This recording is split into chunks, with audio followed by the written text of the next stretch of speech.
Dear students, आज हम लोग सर्कल कैसे ड्रॉ करते हैं ये हम लोग समझेंगे। कोई भी इक्वेशन दिया हुआ है, अलजेब्रिक इक्वेशन दिया हुआ है सेकेंड डिग्री का, तो ये सर्कल होगा कि नहीं, और अगर होगा तो उसका सेंटर क्या होगा, उसका रेडियस क्या होगा, इसको हमको समझने का कोशिश करेंगे।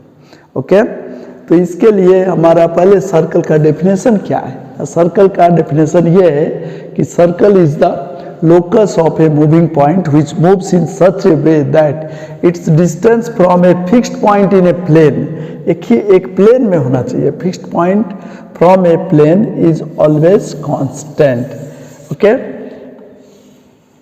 एक मूविंग पॉइंट का लोकस को सर्कल कहेंगे जब ये एक फिक्स्ड पॉइंट से बराबर डिस्टेंस बनाते हुए मूव करेगा। ठीक है, एक फिक्स्ड पॉइंट से इक्वल डिस्टेंस बनाते हुए ये मूव करता रहेगा, तो ये जो लोकस होगा ना, ये लोकस हमारा सर्कल होता है। इस लोकस का नाम सर्कल होगा और ये फिक्स्ड डिस्टेंस को रेडियस कहेंगे, रेडियस, और ये फिक्स्ड पॉइंट सेंटर कहलाएगा। ओके, तो इस तरह से हमारा इसका डेफिनेशन होता है। और अगर सेंटर हमारा एच के है, एच के, और रेडियस हमारा आर है, तो इस सर्कल का इक्वेशन होगा x minus h whole square plus y minus k whole square is equal to r square. अगर इसका सेंटर क्या होगा ना, सेंटर होगा एच के और रेडियस होगा आर, तब ये हमारा सर्कल का इक्वेशन बनेगा।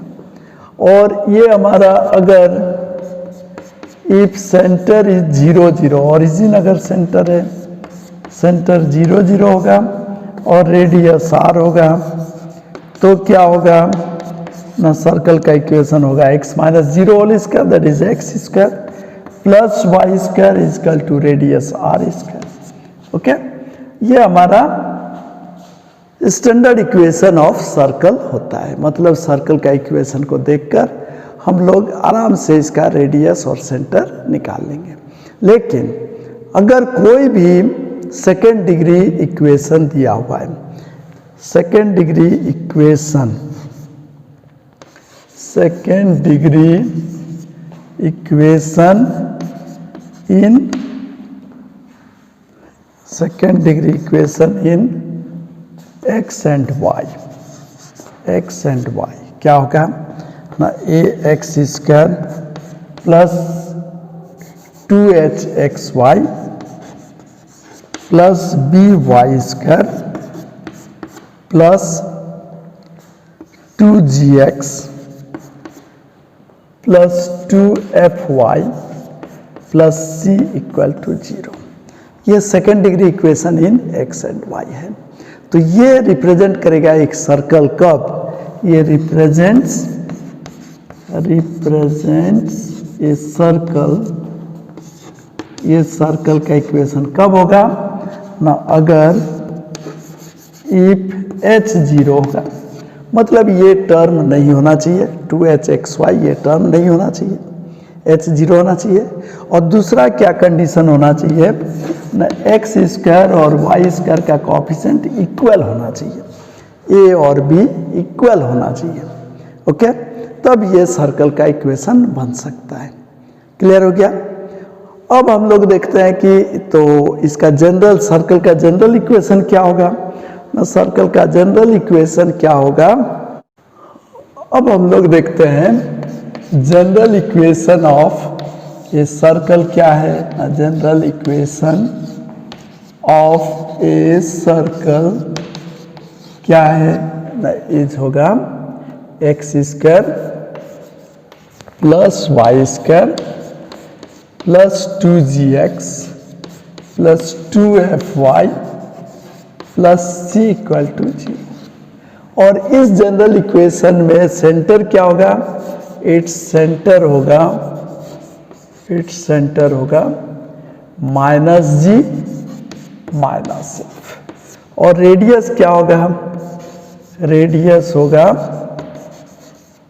Root over g square plus f square minus c. Okay, ये जनरल इक्वेशन ऑफ सर्कल होता है जहाँ पर, और ये हमारा सेकेंड डिग्री इक्वेशन जहाँ पर ए और बी इक्वल होना चाहिए, एक्स वाई टर्म नहीं होना चाहिए, यानी a x square plus b y square जहाँ पर ए और बी इक्वल होना चाहिए, और ये हमारा जनरल इक्वेशन ऑफ सर्कल है। तो इस इक्वेशन से हम कैसे पता लगाएंगे? अब हम लोग ये क्वेश्चन बनाते हैं। Question number 1, find the centre and radius of the circle this.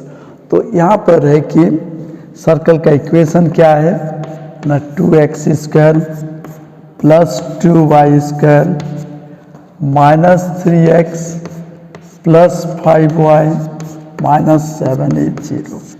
यहाँ पर a और b x स्क्वायर का कोएफिशिएंट और y स्क्वायर का कोएफिशिएंट इक्वल है, और एक्स वाई टर्म नहीं है, और इसलिए ये तो सर्कल बनता है। ये सर्कल बनेगा, लेकिन सर्कल को हम लोग ये जनरल फॉर्म में लाने के लिए एक्स स्क्वायर और वाई स्क्वायर का कोएफिशिएंट इक्वल के साथ 1 भी करते हैं, यानी इसको इस फॉर्म में लाने के लिए हम लोग क्या लिखेंगे ना, x square plus y square minus 3/2x plus 5/2y minus 7/2 okay, इस फॉर्म में लाएंगे सर्कल का। अब हम लोग कंपेयर करेंगे इसके साथ कंपेयर करेंगे।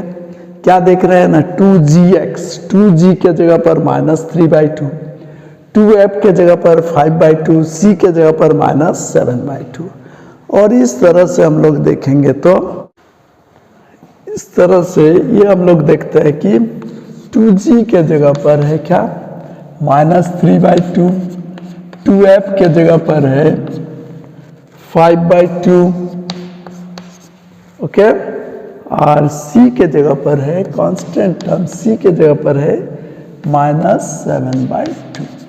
तो सेंटर क्या होगा ना, सेंटर होगा माइनस जी माइनस एफ। तो g क्या है ना, माइनस 3/4 हो जाएगा, minus 3/4 that is plus 3/4। f के जगह पर क्या होगा ना, 5/4, और ये माइनस में है तो माइनस 5/4। और रेडियस क्या होगा ना, रेडियस हो जाएगा, रेडियस होगा root over g square plus f square minus c, यानी हो जाएगा g square that is minus 3/4 whole square plus f square that is 5/4 whole square minus c के जगह पर क्या होगा ना, माइनस प्लस 7/2, ओके, ये हो जाएगा, यानी this equal to root over 9/16, 25/16 plus 7 equal to हो जाएगा 16 LCM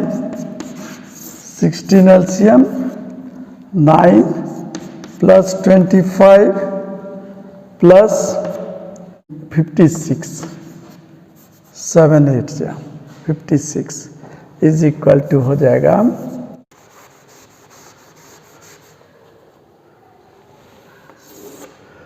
equal to root over 90/16, यानी 3√10/4। यानी हम लोग क्या देख रहे हैं ना, general equation of a circle होता है x square plus y square plus 2gx plus 2fy plus c equal to 0। यहाँ एक्स वाई टर्म नहीं होता है। जो general equation of second degree अगर देखते हैं हम लोग, general equation of second degree जब देखेंगे तो a x square plus 2hxy plus by square plus 2gx plus 2fy plus c equal to 0। तो कोई भी general equation of second degree in x y दिया हुआ है तो उसमें हमको ध्यान देना है कि एक्स वाई टर्म नहीं होगा, यानी h 0 होगा, h को 0 होना चाहिए, माने ये टर्म नहीं होना चाहिए एक्स वाई वाला टर्म, और a और b बराबर होना चाहिए, एक्स स्क्वायर का कोएफिशिएंट वाई स्क्वायर का कोएफिशिएंट इक्वल होना चाहिए। और क्या होना चाहिए ना, ये इक्वेशन हमारा जनरल इक्वेशन कब होगा ना जनरल इक्वेशन के फॉर्म में लाने के लिए हमको a और b इक्वल टू 1 होना चाहिए, या अगर 1 नहीं भी है, जैसे यहाँ पर एक्स स्क्वायर का कोएफिशिएंट और वाई स्क्वायर का कोएफिशिएंट इक्वल है लेकिन 1 नहीं है, तो ये सर्कल है या नहीं? नहीं, इसको हम लोग 2 से डिवाइड कर देंगे। डिवाइड कर देने से हमारा ये जनरल इक्वेशन ऑफ सर्कल का फॉर्म में आ जाएगा और इस तरह से ये सर्कल का इक्वेशन क्लियर है। तो सर्कल का इक्वेशन होने के लिए हमारा ये जनरल इक्वेशन या हमारा ये general equation of second degree होना चाहिए, जिसमें एक्स वाई टर्म नहीं होना चाहिए और कोएफिशिएंट ऑफ एक्स स्क्वायर और coefficient of y square equal होना चाहिए और इक्वल टू 1 होना चाहिए। अगर इक्वल टू 1 नहीं है तो उतना से डिवाइड करके उसको 1 में कर देंगे, 1 में कन्वर्ट करेंगे और इस तरह से हम लोग सेंटर और रेडियस को निकालेंगे। ओके, तो हमको ये ध्यान देना है कि हमारा ये second degree equation in x y है या नहीं है।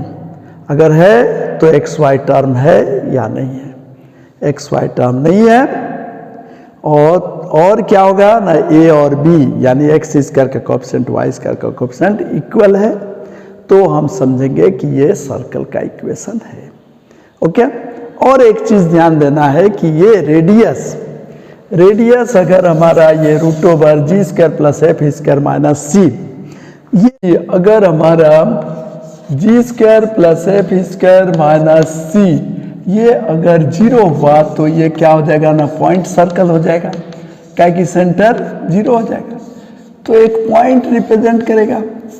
ओके, और g square plus f square minus c अगर ग्रेटर देन 0 हुआ तो एक रियल सर्कल बन सकता है, रियल सर्कल। और अगर g square plus f square minus c negative हुआ तो ये हमारा इमेजिनरी सर्कल या वर्चुअल सर्कल बनेगा। तो ये भी हम ध्यान दे सकते हैं, ठीक है। लेकिन हमारा कर्व ट्रेसिंग में हमको जनरली रियल सर्कल होगा, तो रियल सर्कल अगर है तो हम लोग क्या करेंगे ना, हम लोग एक्स स्क्वायर का कोएफिशिएंट वाई स्क्वायर का कोएफिशिएंट इक्वल होना चाहिए और एक्स वाई टर्म नहीं होना चाहिए और उसमें सेंटर हम लोग तब इजीली निकाल लेंगे, रेडियस निकाल लेंगे, यानी हम लोग इसका ग्राफ इजीली बना सकते हैं। Okay, thank you. Next day हम लोग पैराबोला बनाते हैं।